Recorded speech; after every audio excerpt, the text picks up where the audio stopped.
Ladies and gentlemen, Bungle, how are you all doing today? Hope you're doing well, and I hope you're having a great day. Today, you are joining me on the map, Le Bray, and we're playing Conquest. Right now, I'm taking out the M3 Modification Premium Squad. Now, this squad is roughly, I think 1,800 or like $20 for this squad. You get 4 assault squad members. They both have the M3 Modification machine gun, submachine gun, or whatever. And yeah, it's not a bad class. I want to say it's, overpowered or amazing compared to, let's say, the engineer class with the Johnson, the premium squad that you can get. But as you can see here with me just mowing down the Germans here in the cathedral, it's not a bad weapon. Now, like I said, it's $20, so you're gonna go and feel that $20 quality with this premium tank. I mean, not premium tank, premium squad, right? Because there's gonna be some certain things about it that it's not gonna be that strong about. So the M3 modification, I feel kind of like 2 shots, 1 shots, not like other weapons. So you're gonna have to put a lot of rounds into people. It does take kind of sometimes like a pea shooter sometimes when you're shooting someone. So it's kind of frustrating dealing with that. But as you can see right now on this map, like I'm just mowing them down right here, trying to get bayoneted, and then, I'm just hitting him right there. That, this M3, the submachine gun isn't bad, especially in close quarters. I feel with some of the longer range maps, it's going to be at a disadvantage. But once you can kind of get in that close quarters environment, such as the cathedral right now, you can just start mowing down the opponents, and it's pretty, simple and easy to do. So not a bad premium squad. Definitely, you can see this as like an Ollie's bargain market premium squad because, like I said, the M3 modification isn't that strong. I don't feel like it's overpowered, nor is it really like, oh, you need to go out and pick this premium squad up right now. Like, you do kind of get, like I said, it's a bargain market premium squad. Not bad at all, but given Normandy with a lot of long-range maps, it's not going to work too well. So you may be wondering, Bungle, what's your strategy? Well, right now, B or Bravo in this map where the church is always going to be the choke point. And as you can see throughout most of this battle, this is where we're going to be fighting for because it's a choke point. It's like the central where most of the enemy teams are going to go and fight at. And, it's kind of interesting seeing how throughout this entire match, the enemy continues to put pressure on this objective. So kind of tips and tricks when I'm playing this is, one of the things you want to realize, like, I hate to say this, I really do. I know some people are probably going to be upset or thumbs down the button, thumbs down my video for saying this, but if you carry over some of the Call of Duty mechanics, like when you play Conquest, if you play it like a Call of Duty or a Battlefield-ish match where there's no tanks, because the thing is that you don't want to take tanks out in Conquest mode. It's too close quarters. The tanks are kind of useless, really, in my opinion, because most of the time the infantry is always, fighting in buildings and everything like that, whereas tanks are really good at long range, open field combat and stuff, and Conquest is all buildings and stuff. So, as you see here, what I'm doing is I'm using drop shots and everything like that. So I like to go to the prone when the enemy is attacking me. It's like drop shotting. I know it's like Call of Duty. Yeah, I personally hate when people do that to me because it's frustrating, right? Because you're usually trying to aim center of mass, they're standing up, and then they just drop shot on you. Like, yeah, that's very annoying. But you can see it's working dividends here for me. I'm holding Bravo down. I'm taking out the flamethrower. I'm taking out that guy right there, this guy, that guy, like mowing them down. And this is with the premium machine gun bundle, I think with the BAR class or whatever. Did a video on it. It went on sale for like $20 a week ago. So definitely, I think it's back up to $60, unfortunately, but it's definitely a good bundle. The BAR, believe it or not, is actually very good. I like using it semi-automatic because it's more accurate and I get more usage for my rounds. Whereas if you switch it to fully auto, it's only got like 20 rounds or something, and you will burn through that ammo very quickly. So I like to conserve my ammo. So I use semi-auto most of the time with the BAR. It really does work out well for me. So I would highly recommend using that moving forward. But as you can see here, we're holding Bravo down. We're just basically, they're running in from, you can see on the left side and the right side of me, that's usually where they're going to come in at. And, where I'm hiding right now is kind of like a little secret corner that most of the time the enemy is not going to go be looking for you over there. So I'm just taking them all out. And the guy gets a lucky Car 98K shot on me. So as you see here too, another strategy I like to use is, I hate to say it, but the bots in this game are useless. So I usually like to park them in a building, and we're getting shelled by artillery, so I'm going to go run inside. But I like to park my bots usually away from combat or close enough where they're not going to run out there and be stupid and get killed. But if I die or whatever, I can respawn close enough to the combat so I can run back and get revenge kills and stuff. So that's my like kind of strategy that I'm doing right now. Is like I use my bots as a support, and you see I'm drop shotting again, drop shot again. Yep, I know I'm a scummy Bungle. You're a scummy Call of Duty player.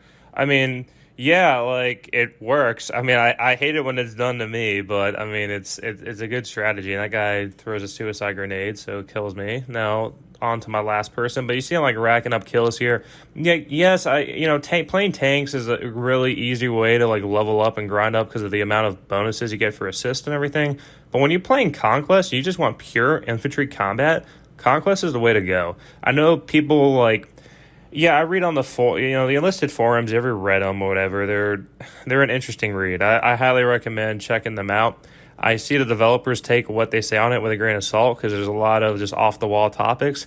Well, one of the things that people were saying over there was like, "Oh, we need to ban Conquest. You need to remove it from the game." Like, it has a purpose. When I was playing it before or whatever, I was kind of like, "Well, yeah, Invasion and Assault are pretty fun, but Conquest. If you want your infantry style combat, which let's be honest, if you keep playing tanks and planes and everything, like for me personally, I don't like doing the same thing over and over and over and over again because sooner or later you're going to get bored, you're going to get frustrated, and you want to turn yourself off in the game, and that next thing you know, the game is on your shelf collecting dust, right? So I like to kind of diversify my gameplay, so definitely playing infantry. And I know you can say, Bungle, you're just a filthy spawn camper, you're just camping Bravo.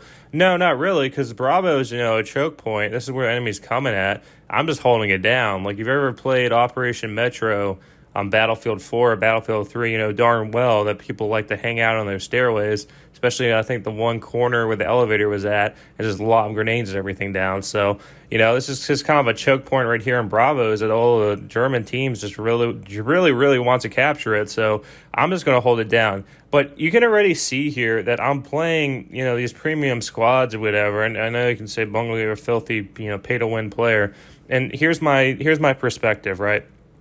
So if you're going to put a lot of money or just a lot of time in this game, right, and you can drop, if you can afford it, drop money here and there, and it's going to expedite, it's going to pay dividends down the road with the premium squads because they give you bonus XP in addition to premium XP. And it's not, there's someone was asking me before, like, hey, Bungle, what's the difference between a premium squad and a regular squad?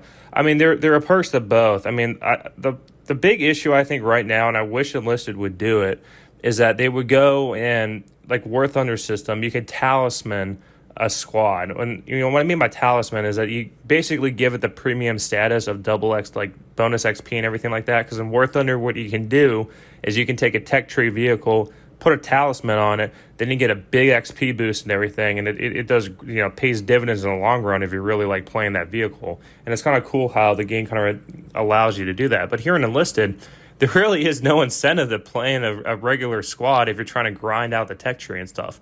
And the reason why is because you don't really get any XP. Like, the XP boost actually hampers you, in my opinion. And that's the one thing I realized when I was playing, like, the Jumbo and the M4 Sherman compared to the Chaffee, is that I would do the same exact thing that I do in the Chaffee, in the Jumbo and the Sherman, like getting all these kills and stuff like that. And the amount of rewards I would get was minuscule compared to actually going and just playing the premium Chaffee. Like, it was insane. So, seeing that, it's just like frustrating because it's like, well, I would like to get the same amount of XP playing the tech tree stuff, but basically, if you want to expedite your grind, you're going to have to just play the premium stuff. And the difference between a premium squad and, regular squad is, I will say that a regular squad, if you max it out, if you go max out the whole squad and everything, I think usually they have like 7 or 8 people in it with different, jack of all trades customizations you can do with it. Like, yes, on paper, a premium squad and a squad, regular tech tree squad are going to be way different. And the reason why they're going to be way different is because, pretty simple, the a regular squad's going to have more firepower, more arsenal. You can customize. You can basically have a regular squad, if you get level 5 stuff, level 4 stuff, all this equipment, bunch of grenades, bunch of, all these features on it, they could dominate compared to a premium squad. But the problem is that if you're trying to grind, right, like I think most of us that are playing this game are trying to grind, trying to unlock content, that even if you do well with those squads, you're not going to get the amount of XP that you would be if you did the same exact thing. Of course, premium squads are a little gimped right now with like 4 people in the squad. Now, Battle of Berlin's a little different with the trooper class having like 7 or 8. So that was a little interesting that Enlisted did that with their decisions. But yeah, that's my take on it. Honestly, when I hit max level, yeah, I'll go and make regular squads and just work on that because that's my grinding's really done at that point. Like, there's no need for me to take out premium squads or anything. Like, I can start working on all my regular squads and, get them all maxed out, ready to go, fully kitted. But for me personally, grinding the game right now, going through the campaign levels and stuff, I would just recommend if you have premium squads, maximize them to the best of your potential because they're going to pay dividends and rewards and everything. So getting back to this game, as you see me rambling or, ranting, M3 Modification Squad. If you all want me to do a video on it, a whiteboard presentation talking about it, let me know. I'll be more than happy to do it. But, honestly, it's a surprisingly, it's like Ollie's bargain market, premium squad, There are some cons to it, of course, where if you play the longer range maps and everything, it's not going to hold up too well. But when you're doing close quarter maps, especially Conquest game modes like this, is where it really shines. And, M3 is not a bad submachine gun. I mean, there's definitely way better. But right now, for its purpose, especially if you're new to the game or you just, want to cheat premium, this is definitely not a bad option. So you can see here, they're trying to, rush in, and I'm just holding them down. Like I said, that little corner over there, that's where sometimes the Germans like to come in. That door I'm looking at, that's the main one that a lot of German players like to come through. And that one, they were trying to get smart and go around that way, but they can't outsmart Bungle. So as you see right now, top of my team, basically my tips and tactics are if you're trying to grind or trying to maximize, potential is you want to go to where the choke points are at. And you want to try to deny the enemy as much maneuver capabilities as they can. I mean, here, this whole match, as you can see, there's just been a constant battle for this objective, right? If you look everywhere else, stuff's been flipping from Alpha and Charlie, but you don't see that much contention as you would at Bravo. And I think the reason why is because Bravo is just right here, in the middle of the map. Easy for the enemy to spawn and go straight, dead wrecking right into it. So, yeah, I'm holding it down right now, reloading, moving around, trying to get some, there we go, get some shots at them.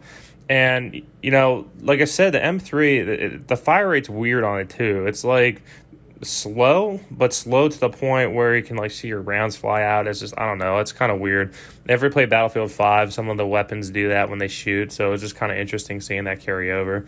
But I'm trying to look to see where they're coming from. I'm holding it down over here, and let's see, they're probably going to pop in through that area, but looks like we're about to win this. They're trying to come through that window again, so I'm going to sit here and just wait and just watch them poke their heads out, see if I can pick them up. And what do you know? We've obtained a victory. I'm going to get a final shot there before we go to the after-action report. And as you can see, right, Conquest making that amount, 17,685. That's usually really high for Conquest. And the reason I'm saying that is because, and you see I got all these allocates, best assault, best gunner, and all that, is that pretty simple. Premium squads are going to pay a big dividend in the long run. If you're interested, like I said, in looking at some of the reviews I've done, you can check out my channel, my premium squad, Enlisted premium playlist. I've got a bunch of content in there. But in short, Conquest usually yields low results, right? If you want to play a game that loads a lot of results, you want to play Invasion or Assault. So the fact that I earned that much, which is usually you would get for doing a decent / okay job, probably finishing top half, top quarter of your team for Invasion and Assault, this is what I'm saying. If you want to go and play the game and grind it and everything like that, premium squads are the way to go. If you just want to play regular and stuff like that, just have fun, then keep in mind that even though the squads, on paper, they'll be better, when you come to grinding and everything, it's not going to work too well. But other than that, thanks for reaching this point in the video. If you're new here on my channel, consider today possibly subscribing. If you're a subscriber, new viewer, etc., make sure you comment down below and mash that like button. Helps me with the YouTube algorithm. If you have suggestions for future content, let me know. I'll go and I read your comments, all of them. You may think, Bungle, you don't reply to my comments, you don't like it, blah, blah, blah. No, I literally read every single one. So I check it out, so I see what's going on. But if you got suggestions for future content, you like more gameplay like this, just let me know. I'll go and make one. I have way more I can share, so just feel free to comment down below, and I'll check it out. Other than that, I hope you all have a great day. Take care.